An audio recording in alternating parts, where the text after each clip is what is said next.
Hello, it's me, Cubby, with a personal spin, back from the dead.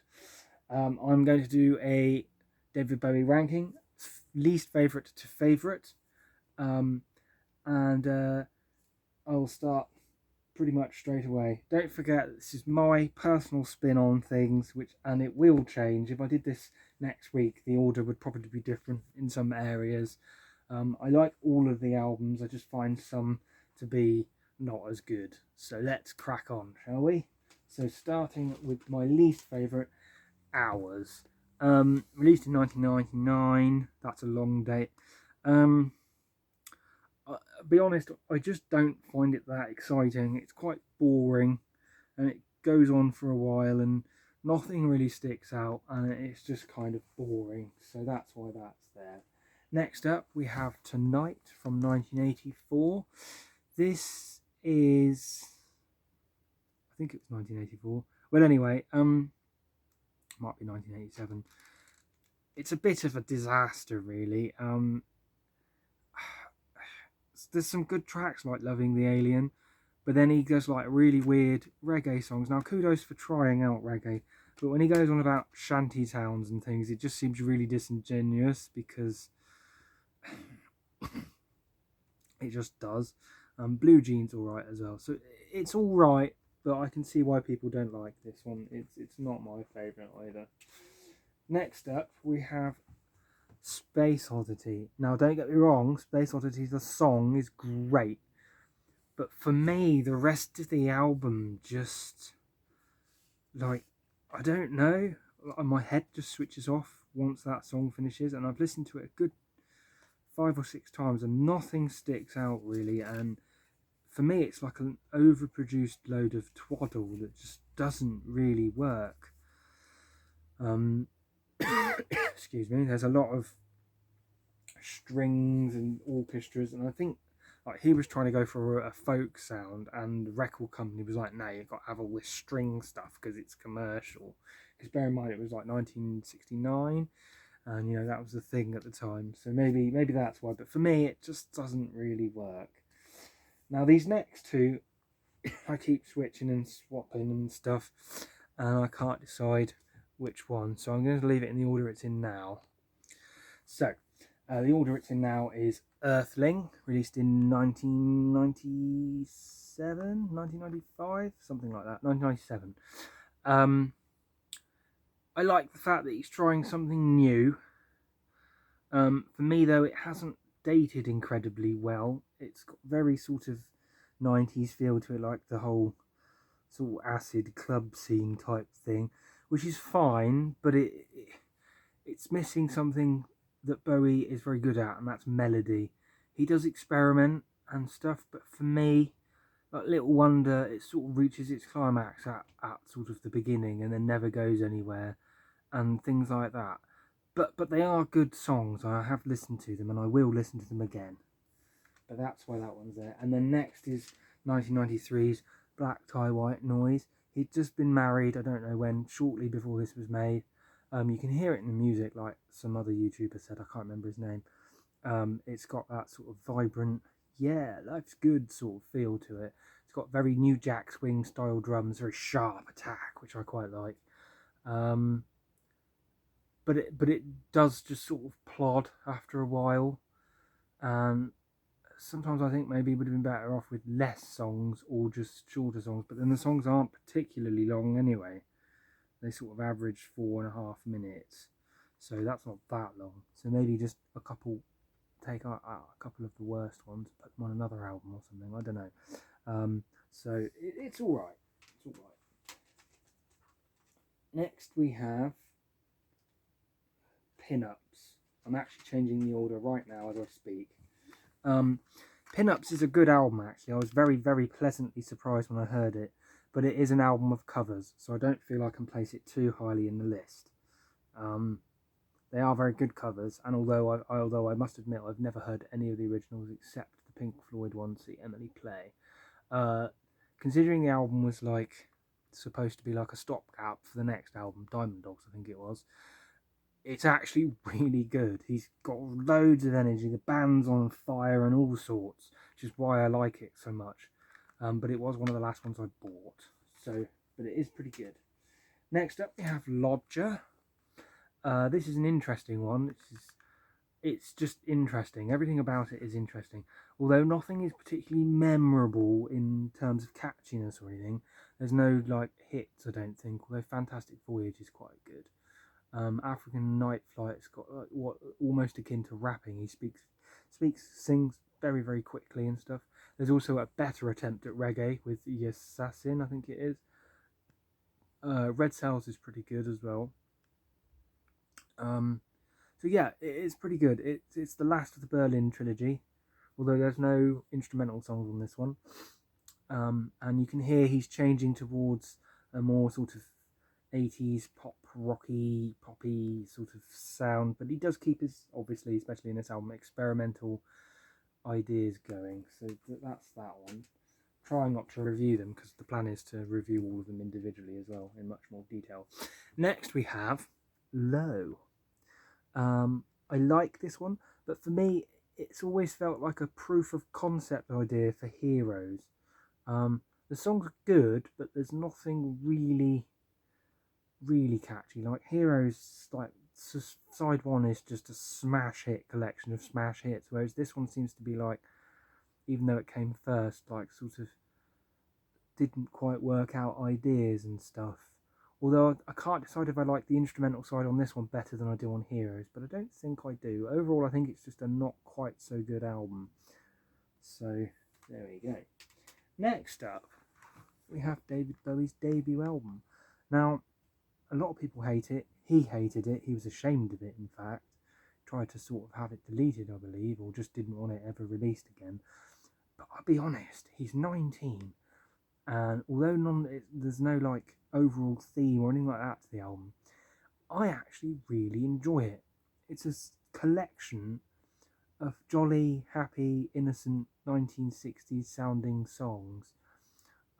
Most of which are catchy to some degree. I can remember at least 10 of them, and there's only 14 of them on there.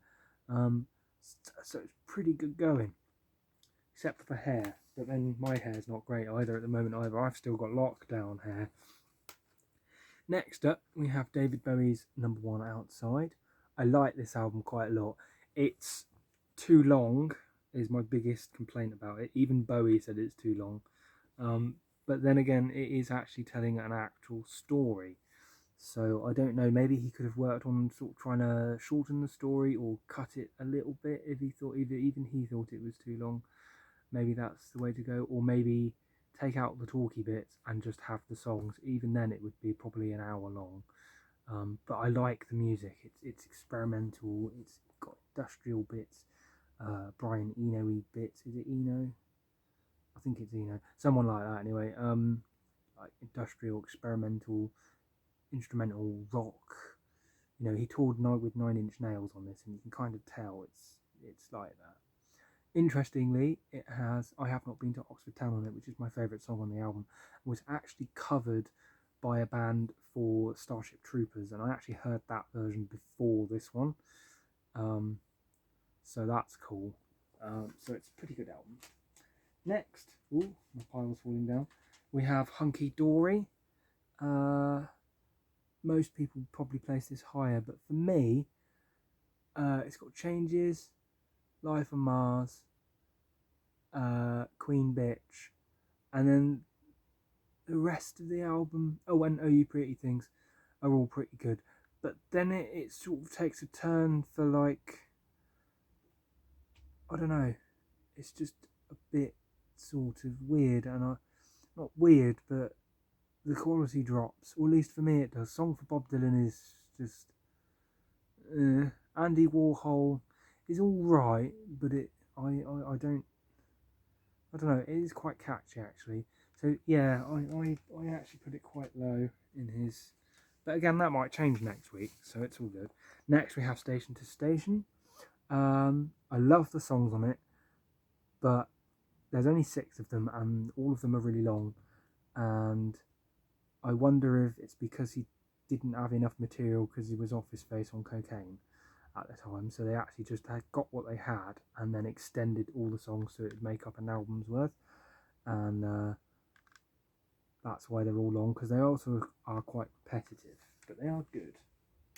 Next, we have his most commercially successful album, Tonight, which, sorry, not Tonight, Let's Dance. Keep getting their titles mixed up. Let's Dance, Tiny Girl, Modern Love, Ricochet are all great songs. Even the other ones are pretty good as well. Very 80s pop. Surprisingly, hasn't dated that badly either. Probably because there's been an interest in 80s music recently. I really enjoy it. I don't think his 80s period is all that bad. People give it some really, really hard time, but I quite enjoy it. My only complaint is that all of the songs are a little bit long. Like Let's Dance, the last 2 minutes is just basically him going, let's dance, constantly, and it's sort of, I just feel like it should have ended with like, and just been over. It would have been much more concise. Anyway, next we have 1975's Plastic Soul album, Young Americans. Young Americans, the title song is brilliant. Win, Fascination are both really good. And obviously Fame is really good. The middle section of the album is not as memorable, but also pretty good.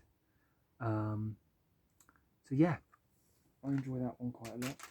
Next we have Black Star, the album he wrote and then promptly popped his clogs like 3 days after it was released, which was a real surprise and really sad as well. It's because he died that I actually bought it. I have to fully admit that. It was on my radar, but the minute I heard he died, I was like, right, buying it now. I love Lazarus. Now, whether it was a song written because you knew he was going to die, blah, blah, there's lots of theories about it. I get the impression that he did. If you listen to his voice, he's just like, I'm in heaven, blah, I'm so high it makes my brain well. He obviously was, like, probably on a lot of pain medication by this point and things like that. And it's just a brilliant album, especially the first 3 or 4 songs. It's just brilliant. It's a shame. It really is a shame. I'd love to hear what he would do now. So there we go. Next we have Scary Monsters and Super Creeps. Brilliant, brilliant album. The start of his 80s period, I've always thought. Slightly rockier, slightly more experimental than his pure sort of commercial 80s period, but equally interesting and enjoyable. You got It's No Game, which is brilliant start, Up the Hill Backwards, Scary Monsters, Super Creeps, Ashes to Ashes and Fashion, Teenage Wild Dream, and Because You're Young is also quite good. Yeah, brilliant, brilliant stuff. Next we have Never Let Me Down, and it actually didn't. This album, as Stud Muffin would say, does not suck. Or at least I don't think it does anyway. You've got your Day In, Day Outs, Time Will Crawl, Beat of Your Drum, Never Let Me Down, Zeros, like poppy, rocky 80s songs. Little bit dated in sound, but he has actually sort of remade it with a more modern sound, but I don't have it. So then you have Glass Spider, which is a really cool, like, sort of nod to his experimental side. And then you got 87 Cry and Bang Bang, which are also really good. And then next we have Heathen. This is a pretty good album. 2002, I believe, or 2000. Really good. My favourite 2 songs are Slip Away and Slow Burn. There's a couple of covers, which I quite like. I don't mind a couple of covers on an album. It's cool. It's got a very sort of poppy, rocky, with a little bit of, like, people put art pop as the genre to it. It's good. It's enjoyable. It's a very good late period album. Next we have Heroes. Again, as I said, this is like the masterpiece of the Berlin trilogy. Beauty and the Beast, Joe the Lion, Heroes, Sons of the Silent Age, all brilliant songs. Blackout, I can never quite remember, probably because the first 4 are so good. V2 Schneider, excellent. Neukölln, which I believe means New Cologne. That was the worst German accent ever. Secret Life of Arabia. Again, I can't decide which instrumental side I prefer, Low or Heroes, but Heroes' first side is so damn good. Yeah, you can't really... Yeah, so that's that one. New Cologne. home. I'll just say it in an English accent. Next we have Reality. First couple of times I listened to this, I thought, oh, it's just a sort of straight old rock album. But then I listened to it and I was like, actually, there's a lot more going on this album than you actually think. And yeah, it's really good. I'll explain in a review at some point. Next, we have The Next Day. Worst album cover ever. I mean, I get the concept, but I just hate it. But the actual album is really, really good. A little bit long. I just listened to it like an hour ago. And it got to How Does the Grass Grow? And I was like, how many songs are left? Not because I wasn't enjoying it, but just because I've been sat there for, you know, a good 40, 50 minutes. And I was like, yeah, this is good, but I'm getting a bit tired now and I'd like something else. But it is a really good album. He recorded it essentially in secret and then released it as a real surprise. It is really good. It's got a really good sort of classic, almost 70s rock sound to it. It is just a simple dimple rock album. There's not really any experimentation. It's sort of classic Bowie, which is why it's so high. It's really good. Next, we have the last 4 albums.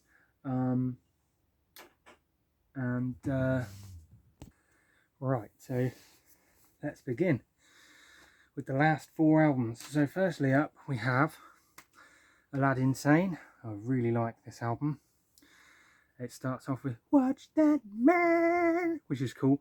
Then we have the title song, which has got the wickedest, most amazing piano solo thing ever. It's so cool. And Cracked Actor is really good. Genie I love. And the rest of it is all pretty good as well, but it does sort of, I need to listen to it a bit more maybe, but it does have those standouts on it. Next up we have Diamond Dogs. This is a really good album. You got your sort of weird intro about rats and cats and dogs. This was supposed to be a concept album, but it got stuffed by the estate of George Orwell or something. You got 1984, which is the first sort of hint of soul-y, funky music, which is cool. Rock and Roll With Me, We Are The Dead, Rebel, Candidate, and the title track as well are all really good. It's mostly a sort of a basic sort of rock album. There's a little bit of experimentation and weirdness going on, but it's not quite as weird as Aladdin Sane, which is a slightly more poppy sort of experimental album. Sliding around on my chair. Next up we have The Man Who Sold the World. I really like it. It's got a very Led Zeppelin-y sort of sound to it, which is why it's probably number 2, because I like that sort of thing. I love the bass playing in it. I mean, this album is second in my list just for the bass playing. I love it. It's great. And it's also got The Man Who Sold the World on it, obviously, which is a classic, probably more because of Nirvana than anything else. And then I hate to be predictable, but my number 1 favourite album is Ziggy Stardust and the Spiders from Mars. Literally every single song is an absolute classic. I think the weakest song is possibly Hang On To Yourself or It Ain't Easy, or maybe Lady Stardust. So 3 out of 10 songs are sort of a bit, even they're pretty good. And the really, really good songs are so good that it doesn't really matter. I also have a bit of nostalgia with it because my mum used to listen to it a lot. So yeah, there we go. That is his studio albums. I also have like 5 live albums as well. So there you go. Thanks for watching. Put your ranked order in the list below. Click like and subscribe if you want to see more reviews and stuff. I've got more discographies coming that I'm going to rank.